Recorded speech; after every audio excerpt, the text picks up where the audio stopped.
my name is Santala Rahotapea. Today we are going to learn about 5 topics: tenses, narrative text, analytical text, reported speech, and hortatory text. Are you down with it? If you're in the mood, we can take it to.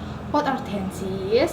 Tenses are verb tenses that ask you to indicate the time when occasion or event takes place. Jadi tenses itu adalah bentuk kata kerja yang digunakan untuk menunjukkan waktu ketika suatu tindakan atau peristiwa terjadi. Lalu ada fungsi of tenses. Tenses play an important role in showing the time and nature of occasion or event, present, past, future. Jadi tenses itu atau bentuk waktu memiliki peran penting dalam menunjukkan waktu dan sifat dari suatu tindakan atau peristiwa sekarang, lampau, atau masa mendatang. Oke, kita selanjutnya masuk ke 16 macam tenses. Ada 16 bentuk tenses, itu ada simple present, digunakan habit original phrase. Rumusnya itu ada subject plus verb 1, es atau s plus object. Baru ada nih bentuk nominalnya, subject plus to be atau is are plus noun verb atau object. Selanjutnya ada present continuous atau bisa digunakan untuk happening right now. Ada rumusnya itu subject plus to be is are plus verb ing plus object. Nah, selanjutnya itu ada present perfect, itu dimana digunakan happening in the past but still relevant. Rumusnya itu subject plus has plus atau have plus verb 3 plus object. Nah, kita bisa lihat di gambar ini ada rumus negatif, positif, negatif, sama interrogatifnya. Nah, lalu ada nih nomor 4 nih, present perfect continuous yang digunakan started into the past and still ongoing. Nah, rumusnya itu subject plus has atau have plus been plus verb ing plus object. Nah, selanjutnya ada simple past digunakan untuk complete an action in the past. Jadi bisa digunakan simple past itu digunakan untuk masa lalu. Ada rumusnya itu subject plus verb to plus object. Nah, dia di negatifnya diubah jadi subject plus did plus not plus verb 1 plus object. Jadi diubah jadi verb 1 sama menggunakan did. Lalu ada bentuk nominalnya subject plus was atau were plus not verb plus object. Selanjutnya ada past continuous digunakan dengan ongoing action in the past. Rumusnya itu subject plus was atau were plus verb ing plus object. Nah, selanjutnya ada past perfect di mana digunakan untuk complete before another past event.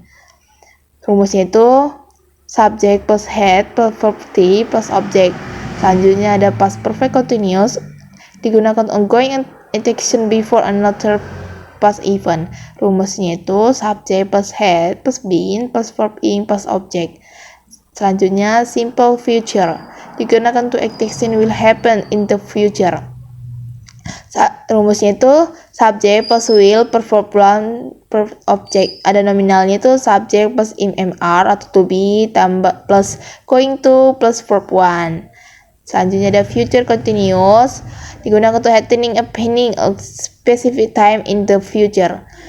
Rumusnya subject plus will plus be plus verb ing plus object. Next, future perfect digunakan untuk will be complete before a specific time in the future. Rumusnya subject plus will plus have plus verb 3 plus object. Selanjutnya ada future perfect continuous digunakan untuk ongoing action before a specific time in the future. Rumusnya subject plus will plus have plus been plus verb ing plus object. Selanjutnya itu ada simple past future digunakan untuk what happen in the future from a past perspective. Rumusnya subject plus will plus verb 1 plus object. Ada bentuk nominal subject plus was atau were plus going to plus verb 1 plus object. Next, past future continuous gunakan untuk going action in the future from a past perspective. Rumusnya ada subject plus will plus be plus verb ing plus object. Selanjutnya ada past future perfect digunakan untuk complete action in the future from a past perspective. Rumusnya subject plus will plus have plus verb to plus object. Yang terakhir ada past future perfect continuous, digunakan untuk ongoing tension before a specific time in the future from a past perspective. Rumusnya itu subject plus will plus have plus been plus verb ing plus object. Nah itu dia untuk macam-macam tensi. Selanjutnya Oke, ada 6 tenses yaitu ada simple present. Contohnya itu at its breakfast at 7 a.m. Artinya saya sarapan pukul 7 pagi. Selanjutnya ada present continuous tense.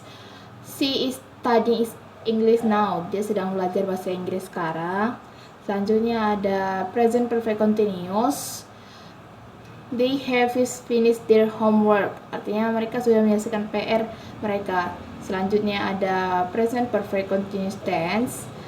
Contohnya itu he has been for 2 hours. Dia sudah membaca selama 2 jam. Simple past tenses. We watched a movie last night. Artinya kami nonton film tadi malam. Selanjutnya ada past continuous tense. Itu contohnya itu I was sleeping when you call. Saya sedang tidur saat kamu menelpon. Nah, past perfect tense. Contohnya she had left before I arrived. Dia sudah pergi sebelum saya tiba. Lalu ada past perfect continuous tense. They had been working all day. Artinya mereka telah bekerja sepanjang hari. Selanjutnya ada simple future tense. I will visit my cousin tomorrow. Saya mempunyai kunjungan sepupu saya besok. Lalu ada future continuous tense. We will be sleeping at 10 p.m. Dia akan sedang tidur pukul 10 malam. Selanjutnya ada future perfect tense. She will have finished the projects by Friday. Contohnya dia sekarang sudah menyelesaikan proyeknya sebelum Jumat. Selanjutnya ada future perfect continuous tense. By next month, I will have been working his 4 year. Artinya itu bulan depan saya akan sudah menyelesaikan di sini selama 1 tahun. Baru contoh selanjutnya ada past future tense. He will go to the party if he had time. Dia akan pergi ke pesta jika punya waktu.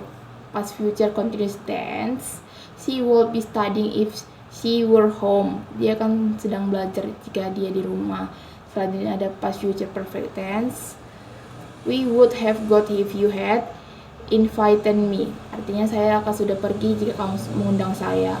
Lalu ada past future perfect continuous tense. Contohnya itu he would have been working for 2 hours if he had stopped. Dia akan sudah bekerja selama 2 jam jika dia tidak berhenti. Nah, itu dia contoh tenses yang bisa kita gunakan dalam sehari-hari dalam jika melihat rumus yang sebelumnya saya jelaskan. Are you down with it? If you're in the mood, can take it to Selanjutnya narrative text. Narrative text is an imaginative story to entertain people. Jadi naratif itu sebuah cerita imajinatif yang bertujuan hanya untuk menghibur orang. Jadi cerita atau dongeng yang bersifat imajinatif atau bersifat khayal yang tujuannya itu hanya untuk menghibur seseorang. Nah, selanjutnya itu type of narrative text that we use usually 5 are 1. Fairy tale atau dongeng, example Snow White and Cinderella. 2. Folktale atau cerita rakyat, example Sangkuriang and Malik Kundang. 3. Fable, cerita tentang binatang, example The Hare and the Tortoise. 4. Legend atau legenda, example The Legend of Towba Lake. Structure of narrative text. 1. Orientation, introduction of characters, setting plans, and time when the story happen. Itu artinya pengenalan tokoh, tempat, dan waktu terjadi sebuah cerita. 2. Complication, the problem begins to appear and the story enter the main conflict. Jadi permasalahan yang mulai muncul dan cerita masuk ke inti permasalahan. 3. Resolution, the problem start to fight the solution until to is completely resolved. Artinya itu masalah mulai menemukan jalan keluar sampai benar-benar terselesai. Reorientation, bentuk itu optional, contain the closing situation of the story including the characters, plan a time, the part is optional, it may or may not appear in the story. Jadi itu berisi kondisi akhir dari sebuah cerita yang meliputi tokoh, tempat, dan waktu. Bagian ini biasanya itu bersifat opsional, bisa ada atau enggak gitu ya. Contoh dari teks naratif teks itu Cinderella. Was upon a time lived a girl named Cinderella. She lived with her stepmother and stepsister. Her stepmother and stepsister treated her badly. One day, a prince of kingdom invited old Grail to their ball. Cinderella wanted to go there, but she did not have beautiful dress. Oh God, I don't have dress. I very got a mother help her. She changed her dress into beautiful ones. Then Cinderella came to the ball. A prince fell in love with her. They got married and lived happily for after. Nah, dari teks itu yang kita baca tadi, gimana sih cara menentukan mana orientation sama complication sama resolution. Nah, jadi kita bisa tentukan dari paragraf pertama, yaitu was born. Itu dia tuh menunjukkan dia sebagai awal dari ceritanya itu, orientationnya, dimana dia itu ada menunjukkan namanya girl name Cinderella. Nah, selanjutnya itu ada dia menunjukkan dia tinggal dengan ibu tirinya dan sama saudara tiri perempuannya. Nah, itu dia untuk bagian orientation. Nah, bagian keduanya itu dari mana kita tentukan complication-nya itu di bagian when day, dimana dia the prince a kind of with a grail to the ball. Cinderella went to go there, but she did not have beautiful dress. Nah, dari situ dia complication-nya itu terjadi. Nah, baru resolution-nya itu bisa kita lihat di bagian ini. A very good mother helped her. Seorang ibu peri membantu dia. Nah, itu dia. Setelah solusinya dia nggak punya gaun, muncullah resolusinya itu dimana dia ada seorang peri membantunya. Nah, sampai paragraf terakhirnya itu dia itulah cara menentukan mana orientationnya, mana complicationnya, sama resolutionnya. Resolutionnya.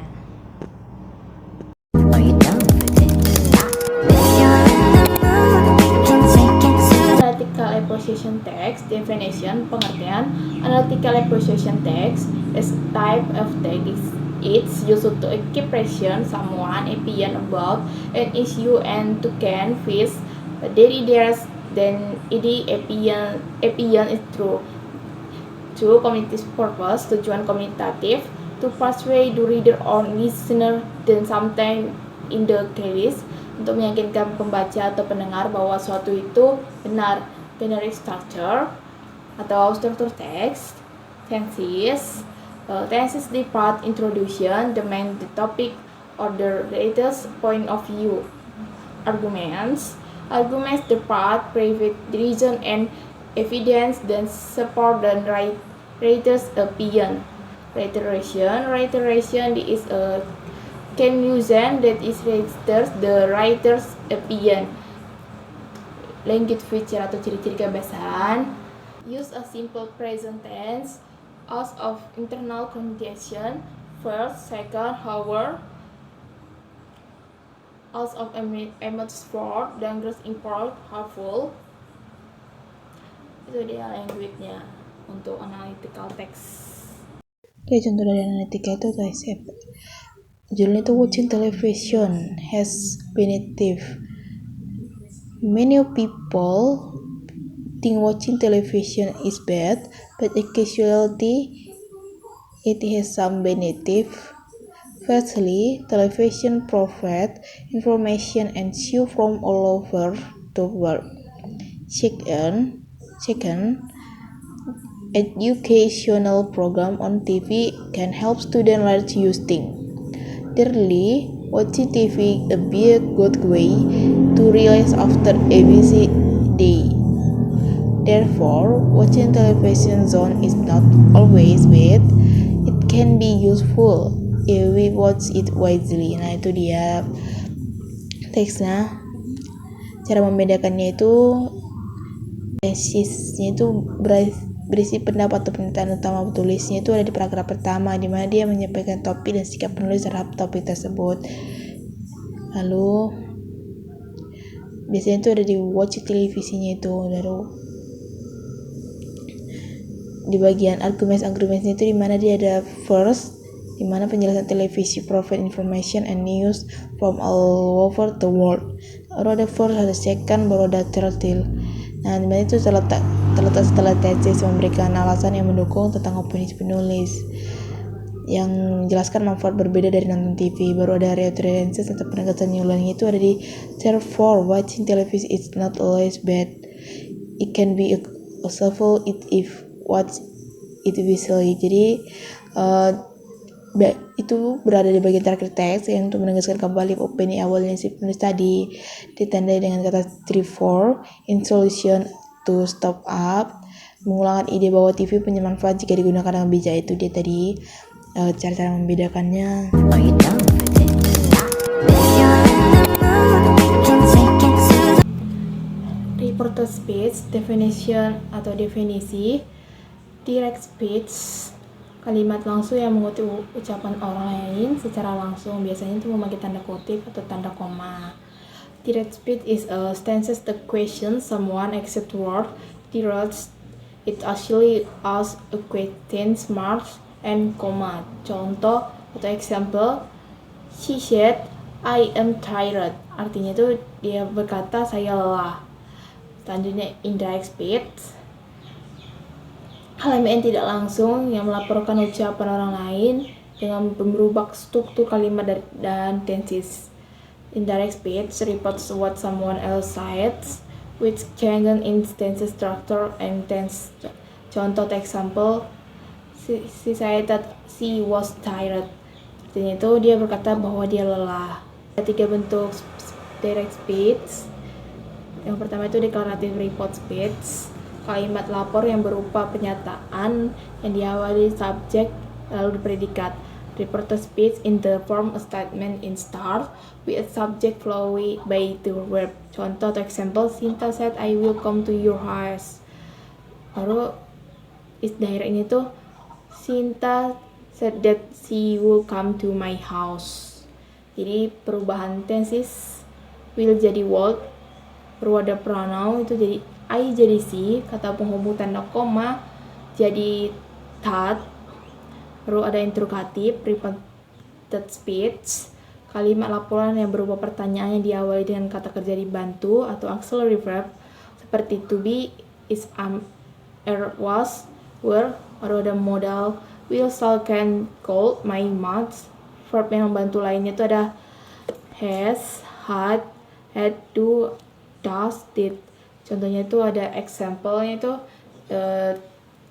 declarative itu the police asked, do you kill the man? Indirect-nya itu the police asked whether I killed the man. Nah, catatannya do atau does atau did hilang dalam indirect dan biasanya diganti if atau whether. Yang baru ada question reported speech, kalimat lapor yang menggunakan kata tanya, what, who, why, where, when. Contohnya itu indirect itu my brother asked it, where have you taken my book? Baru indirect itu my brother asked where I had taken his book. Nah, itu dia tadi dari 3 bentuknya itu. Ada beberapa keterangan waktu dari direct itu today jadi today, yesterday jadi the previous day, tomorrow jadi the next day atau the following day, now jadi 10, last night jadi the night before, last week jadi the week before, next week jadi the following week. Nah, itu dia jadi contoh keterangan waktu dari perubahan reported speech. Are you done with it? If you're in the mood, can take it to Hortatory exposition text. Definition, pengertian. Hortatory exposition text is a text that aims to persuade theirs to do or not to do something. To cognitive purpose atau tujuan kombinatif to persuade theirs that something should or should on the case. Generic structure atau struktur teks. Tenses introduction is your topic. Argument give a reason to support the tenses. Recommendation give a advice or suggestion. Ada language future atau ciri kebahasaan, as of simple present tense, as of model verb so much, as of connector verb first, second, three, four. Oke, itu. Jadi kita bisa lihat contoh dari Hotatori itu ada student soul limit smartphones. Itu salah satu contoh judul contohnya itu. Bisa kita lihat di paragraf 1 itu termasuk tenses. Kenapa tenses? Karena dia pendahulu yang bertujuan untuk menarik perhatian pembaca atau pendengar dan membuat mereka tertarik untuk melanjutkan membaca atau mendengarkan teks. Nah, di paragraf kedua itu kita tahu arguments di mana ada kata kalimat for sama secondnya. Nah, itu untuk menjelaskan argumen-argumen atau pernyataan pendapat penulis mengapa tindakan itu harus dilakukan. Nah, selanjutnya itu terakhir itu ada recommendation, di mana itu akhir dari teks atau tadi appreciation, penutup dari rekomendasi atau ajakan kepada pembaca. Nah, di situ tuh dia itu membuat suatu tindakan atau mengubah sikap mereka sesuai pernyataan yang mendapatkan yang telah disampaikan. Jadi berpendapat itu pengen banget pembaca dan pendengar ini mengikutinya. Jadi itulah akhir dari recommendation itu.